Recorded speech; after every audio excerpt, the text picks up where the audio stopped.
Viernes, 4 de octubre de 2024. Materia constitucional. Tesis jurisprudenciales y aisladas. 1 de 8. Registro digital, 202-9417. Tipo, jurisprudencia. Candidaturas a puestos de elección que integran el Comisariado Ejidal y el Consejo de Vigilancia. El artículo 37, párrafo segundo, de la Ley Agraria, en su texto vigente hasta el 25 de abril de 2023, no viola el derecho de libre asociación en su vertiente de no asociación. Hechos. Un grupo de ejidatarios promovió amparo directo contra la sentencia de un tribunal unitario agrario que declaró la nulidad de una asamblea de ejidatarios en la que se llevó a cabo la elección de una nueva integración del Comisariado Ejidal, al advertir que no se incluyó la participación de mujeres en la planilla ganadora, por lo que ordenó la práctica de una nueva asamblea de elección de integrantes en términos del citado artículo, que establece que las candidaturas deberán integrarse por no más del 60% de candidatos de un mismo género. El ejido quejoso planteó la inconstitucionalidad del citado precepto al considerar que viola el derecho a la libre asociación, ya que pretende obligarlo a incorporar a ejidatarias que no deseen participar en la elección. El Tribunal Colegiado de Circuito negó el amparo contra lo que se interpuso recurso de revisión. Criterio jurídico. La segunda sala de la Suprema Corte de Justicia de la Nación determina que el artículo 37, párrafo segundo, de la Ley Agraria, en su texto anterior a la reforma publicada en el Diario Oficial de la Federación el 25 de abril de 2023, no viola el derecho a la libre asociación en su dimensión negativa derecho a no asociarse.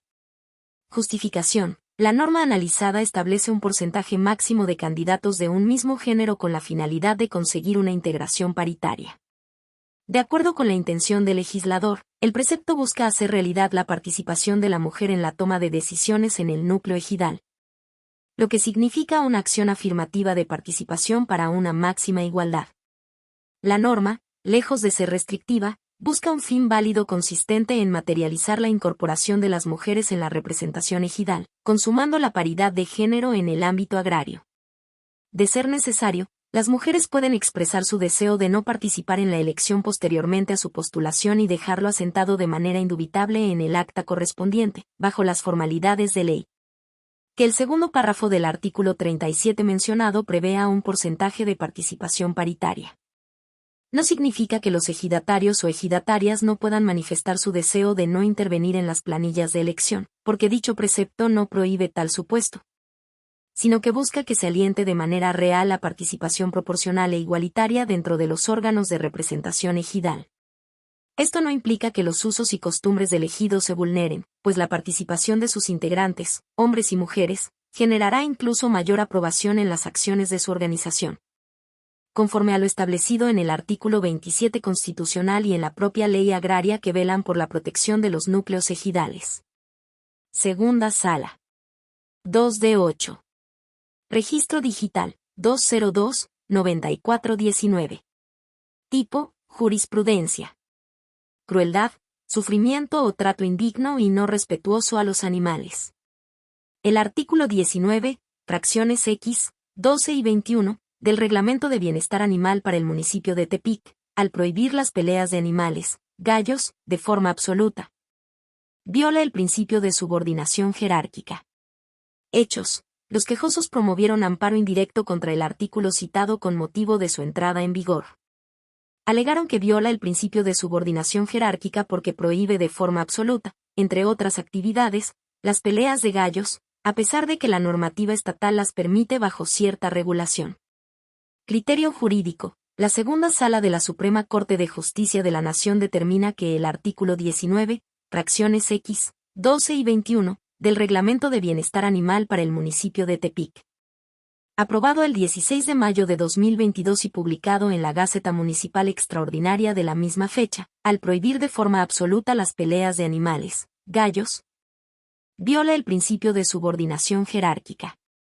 Justificación. El artículo 34 de la Ley de Protección a la Fauna para el Estado de Nayarit prohíbe diversas conductas por considerarlas crueles o de maltrato hacia los animales. Sin embargo, su último párrafo expresamente señala que los espectáculos de tauromaquia, charrería y peleas de gallos no se considerarán como actos de crueldad o maltrato, siempre y cuando se realicen conforme a los reglamentos y autorizaciones que al efecto emitan las autoridades competentes. Por su parte, las fracciones X, 12 y 21 del artículo 19 aludido prohíben de forma absoluta las peleas de animales, gallos, entre otras actividades. Esto evidencia una abierta contradicción entre el reglamento municipal y la legislación estatal. Pues mientras que ésta permite las actividades mencionadas siempre que se lleven a cabo conforme a los reglamentos y permisos respectivos, la norma municipal las prohíbe de forma absoluta. Lo que evidencia una violación al principio de subordinación jerárquica. Segunda sala. 3 de 8. Registro digital, 202-9421. Tipo, jurisprudencia. Patentes. La reserva formulada por el Estado mexicano a la regla 49.6 del Reglamento del Tratado de Cooperación en esa materia, es constitucional. Hechos. Una empresa solicitó ante el Instituto Mexicano de la Propiedad Industrial el registro de una patente haciendo valer como prioridad la solicitud que previamente presentó en una oficina extranjera. El instituto tuvo por retirada la solicitud al considerar que se presentó fuera del plazo de 30 meses previsto en el artículo 22 del Tratado de Cooperación en materia de patentes. La empresa promovió juicio de nulidad en el que pidió la ampliación del lapso mencionado. Con base en la regla 49.6 del reglamento del tratado aludido, la cual permite el restablecimiento de los derechos en caso de incumplimiento de los actos mencionados en el artículo 22 del tratado y, en consecuencia, el plazo previsto en este. Alegó que si bien el Estado mexicano presentó una reserva a dicha regla, esta contiene una serie de irregularidades que la vuelven inconstitucional. El Tribunal Federal de Justicia Administrativa reconoció la validez de la resolución impugnada, por lo que la actora promovió amparo directo en el que argumentó que la reserva mencionada es inconstitucional porque no fue aprobada por el Senado de la República. El Tribunal Colegiado de Circuito negó el amparo y la empresa interpuso recurso de revisión. Criterio jurídico. La segunda sala de la Suprema Corte de Justicia de la Nación determina que la reserva a la regla 49.6 del Reglamento del Tratado de Cooperación en materia de patentes, que posibilita el restablecimiento del plazo previsto en el artículo 22 de dicho tratado, es constitucional. Justificación. La modificación que sufrió el reglamento del Tratado de Cooperación en materia de patentes, al incluir en su texto la regla 49.6, no constituye una enmienda a disposiciones sustantivas de un tratado que sujete al Estado mexicano a nuevas obligaciones internacionales, a partir de la que sea necesario observar las formalidades previstas en la Constitución y en la Ley sobre la celebración de tratados para introducir al orden jurídico nacional normas de carácter internacional. Se trata de una modificación a preceptos adjetivos plasmados en reglas, cuyo objeto es atender cuestiones administrativas relacionadas con la ejecución del tratado que reglamentan, en específico, sobre la extensión, en casos muy particulares siempre a criterio de lo que decida la Oficina Nacional, del plazo de 30 meses para proporcionar la solicitud internacional. En el propio texto de la regla 49.6, inciso F, se previó que si la extensión del plazo referida no era compatible con la legislación nacional, no se aplicaría a esta mientras subsistiera la incompatibilidad con dicha legislación, siempre que la Oficina Nacional informara de ello a la Oficina Internacional. Se considera suficiente que la reserva a la regla 49.6 haya sido comunicada al organismo internacional por el Instituto Mexicano de la Propiedad Industrial, en su carácter de oficina designada, y posteriormente publicada en el Diario Oficial de la Federación el 21 de septiembre de 2004, sin que fuera necesaria su aprobación por parte del Senado de la República. Segunda sala. 4 de 8. Registro digital, 202-9425. Tipo, jurisprudencia. Pensión por viudez. El artículo 155, primer párrafo, de la Ley del Seguro Social, en su texto publicado en el Diario Oficial de la Federación el 12 de marzo de 1973, que establece la pérdida del derecho a percibir dicha prestación cuando la persona pensionada contraiga un nuevo matrimonio o constituya concubinato, es inconstitucional, al atentar contra la igualdad de género. Hechos. Una persona solicitó ante el Instituto Mexicano del Seguro Social el otorgamiento de pensión de viudez con motivo del fallecimiento de su cónyuge. Dicha pensión fue otorgada en su oportunidad por el instituto citado. Posteriormente, la persona beneficiaria de esa pensión contrajo segundas nupcias. Con motivo de ello, el Departamento de Pensiones del IMSS la dio de baja como beneficiaria de dicha prestación. Contra dicho acto, la afectada promovió amparo indirecto y reclamó la inconstitucionalidad del artículo referido, el cual señala que la pensión de viudez cesará cuando la viuda o concubina contrajeren matrimonio o entraren en concubinato. El juzgado de distrito concedió el amparo para que dichos actos fueran desincorporados de su esfera jurídica. En contra de dicha determinación, el presidente de la República interpuso recurso de revisión. Criterio jurídico. La segunda sala de la Suprema Corte de Justicia de la Nación determina que el artículo 155, primer párrafo, de la Ley del Seguro Social, en su texto publicado en el Diario Oficial de la Federación el 12 de marzo de 1973, que prevé la pérdida del derecho a percibir una pensión de viudez cuando la persona pensionada contrae un nuevo matrimonio o constituye una relación de concubinato, es inconstitucional, al atentar contra la igualdad de género. Justificación. La norma reclamada da un trato diferenciado e injustificado, por razón del Estado civil, a las personas que, conforme a su derecho humano al libre desarrollo de la personalidad, decidan un nuevo proyecto de vida. La Suprema Corte ha construido una línea jurisprudencial respecto de ese derecho, el cual permite a toda persona elegir en forma libre y autónoma su proyecto de vida de acuerdo con sus valores, ideas, expectativas y gustos, entre otros, que comprende los aspectos que constituyen la forma en que desea proyectarse y vivir su vida y que, por tanto, solo a ella corresponde decidir autónomamente. Cancelar la pensión por viudez cuando la viuda o viudo se une en matrimonio o entra en concubinato, contraría los derechos humanos a la igualdad, a la no discriminación, a la familia y a la seguridad social, reconocidos por los artículos 1, párrafos primero y último, 4, párrafo primero y 123, apartado A, fracción XIX, de la Constitución Federal. Segunda Sala. 5 de 8. Registro Digital, 202-9426. Tipo, jurisprudencia. Principio de maximización de la autonomía de pueblos y comunidades indígenas. Requisitos que debe cumplir quien solicita su aplicación. Hechos. Un tribunal colegiado de circuito analizó la petición de la parte quejosa de aplicar el principio de maximización de la autonomía de pueblos y comunidades indígenas a fin de determinar las normas legales o consuetudinarias que debían prevalecer para elegir a las autoridades ejidales de una localidad. Criterio jurídico. La segunda sala de la Suprema Corte de Justicia de la Nación determina que para atender la petición de aplicar el principio de maximización de la autonomía de pueblos y comunidades indígenas, el peticionario debe cumplir con una carga mínima, a saber, a. solicitar la aplicación del principio o impugnar su falta de aplicación por la autoridad responsable. b. señalar cuál es el sistema normativo, proceso de elección, uso o costumbre, cuya prevalencia se pretende a través del principio de maximización. Y c. precisar los motivos para preferir las disposiciones que tienen asidero en los usos y costumbres de las colectividades indígenas, en lugar de otras normas o disposiciones legales posibles. Justificación. El primer requisito citado evita toda duda o incertidumbre sobre lo que se pretende del tribunal, así como una mejor definición de cuál es la parte del parámetro de control de regularidad constitucional afectada. La segunda y la tercera exigencias cumplen la función de esclarecer al tribunal cuál es la disyuntiva de elección entre dos o más normas, disposiciones o sistemas normativos, y los motivos para estimar que la propuesta por las comunidades indígenas implicaría una maximización de la autonomía que les concede el artículo 2 de la Constitución Federal.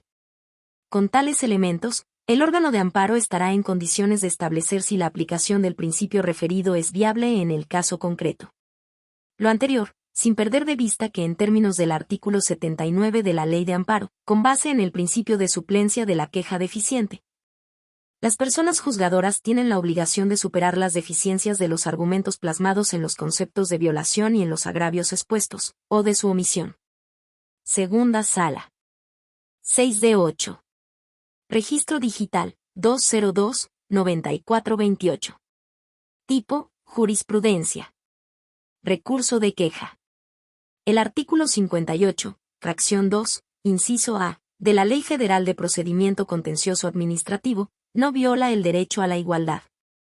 Hechos. Una empresa demandó la nulidad de 2 créditos fiscales.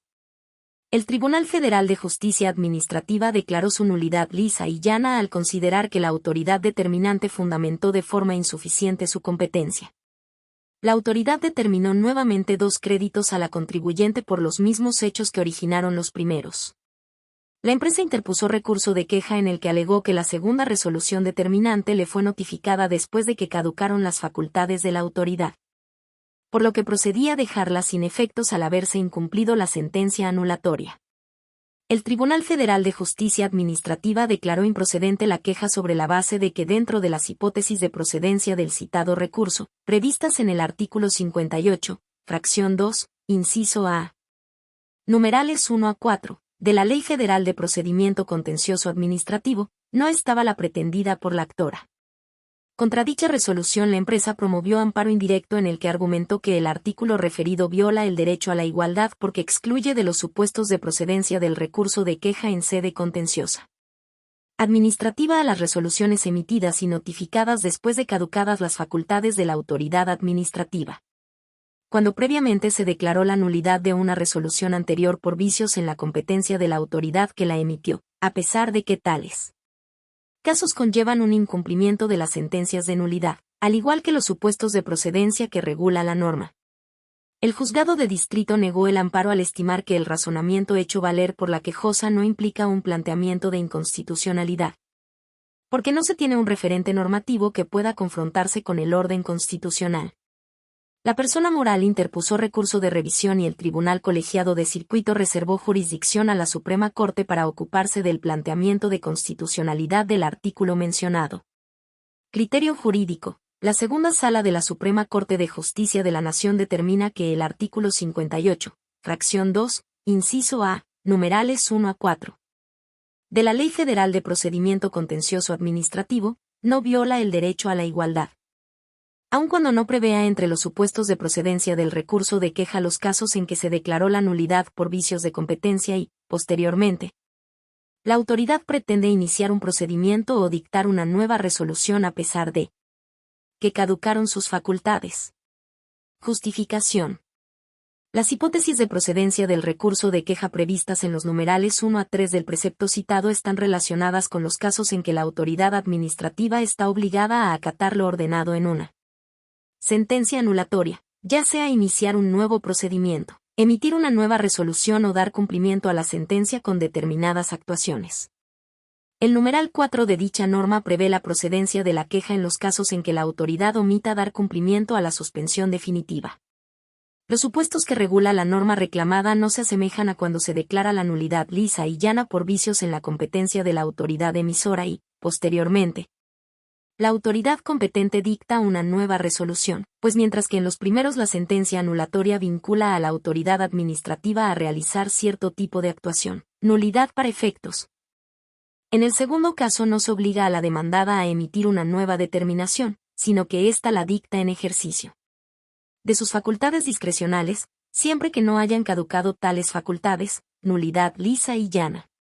Tampoco se equipara el supuesto indicado al contenido en el numeral 4, pues éste se dirige a tutelar la suspensión otorgada en el juicio anulatorio, institución jurídica distinta a la declaratoria de nulidad. Por ende, al tratarse de supuestos no equiparables, no existe vulneración al derecho a la igualdad. Segunda sala. 7 de 8. Registro digital, 202-9427. Tipo, jurisprudencia. Recurso de queja. El artículo 58, fracción 2, inciso A, de la Ley Federal de Procedimiento Contencioso Administrativo, no viola el derecho de tutela judicial. Hechos, una empresa demandó la nulidad de 2 créditos fiscales. El Tribunal Federal de Justicia Administrativa declaró su nulidad lisa y llana al considerar que la autoridad determinante fundamentó de forma insuficiente su competencia. La autoridad determinó nuevamente 2 créditos a la contribuyente por los mismos hechos que originaron los primeros. La empresa interpuso recurso de queja en el que alegó que la segunda resolución determinante le fue notificada después de que caducaron las facultades de la autoridad, por lo que procedía a dejarla sin efectos al haberse incumplido la sentencia anulatoria. El Tribunal Federal de Justicia Administrativa declaró improcedente la queja sobre la base de que dentro de las hipótesis de procedencia del citado recurso, previstas en el artículo 58, fracción 2, inciso A, numerales 1 a 4, de la Ley Federal de Procedimiento Contencioso Administrativo, no estaba la pretendida por la actora. Contra dicha resolución la empresa promovió amparo indirecto en el que argumentó que el artículo referido viola el derecho de tutela judicial efectiva, porque excluye de los supuestos de procedencia del recurso de queja en sede contenciosa administrativa a las resoluciones definitivas emitidas y notificadas después de caducadas las facultades de la autoridad administrativa.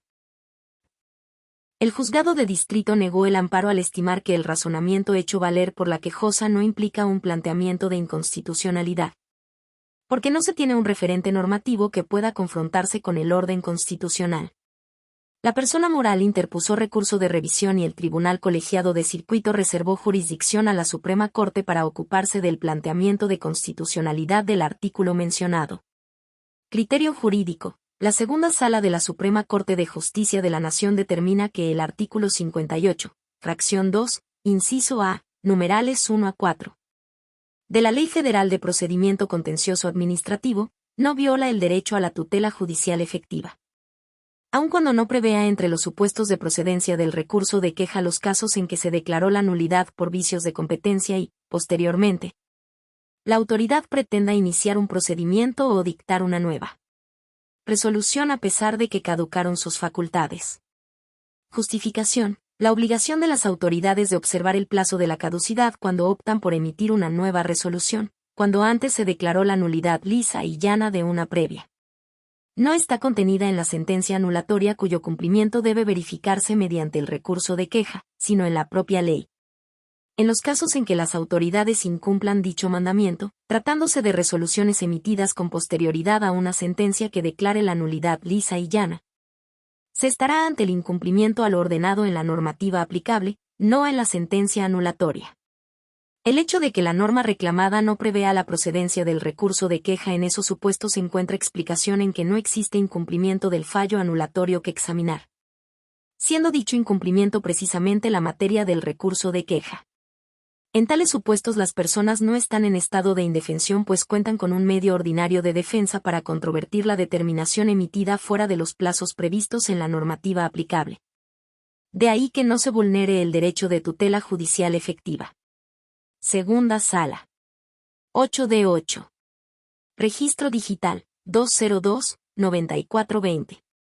Tipo, aislada. Haber de retiro. Al analizar su otorgamiento deben inaplicarse los artículos 35 y 36, fracción 2, de la Ley del Instituto de Seguridad Social para las Fuerzas Armadas Mexicanas. Y en su lugar aplicarse el convenio número 102, de la Organización Internacional del Trabajo. Hechos, un militar demandó la inconstitucionalidad de los artículos referidos, con motivo de su aplicación en la determinación de su baja del servicio activo por incapacidad contraída en actos fuera de servicio, a quien se le otorgó una compensación única, sin derecho a un haber de retiro ni a atención médica, al no haber cumplido 20 años de servicio. Criterio jurídico. La segunda sala de la Suprema Corte de Justicia de la Nación determina que en los casos de baja del servicio activo por incapacidad contraída en actos fuera de servicio deben inaplicarse los artículos 35 y 36, fracción 2, de la Ley del Instituto de Seguridad Social para las Fuerzas Armadas Mexicanas, toda vez que condicionan el otorgamiento del haber de retiro a que se cuente con 20 años de servicio y, en su lugar, aplicarse el convenio número 102 relativo a la norma mínima de la Seguridad Social, de la Organización Internacional del Trabajo. Justificación. Conforme a la fracción 13 del apartado B del artículo 123 de la Constitución Política de los Estados Unidos Mexicanos, los militares, marinos, personal del servicio exterior, agentes del Ministerio Público, peritos y los miembros de las instituciones policiales tienen un régimen especial normado por sus propias leyes. Sin embargo, dicha condición jurídica especial no puede llegar al extremo de restringir un derecho humano reconocido expresamente por la Constitución o por los tratados internacionales, como es el derecho a la seguridad social. Por ese motivo, deben inaplicarse las normas que sujetan la concesión del haber de retiro a que se computen cuando menos 20 años de servicio y, en su lugar, aplicarse el convenio mencionado, En respeto al derecho a la seguridad social. Segunda Sala.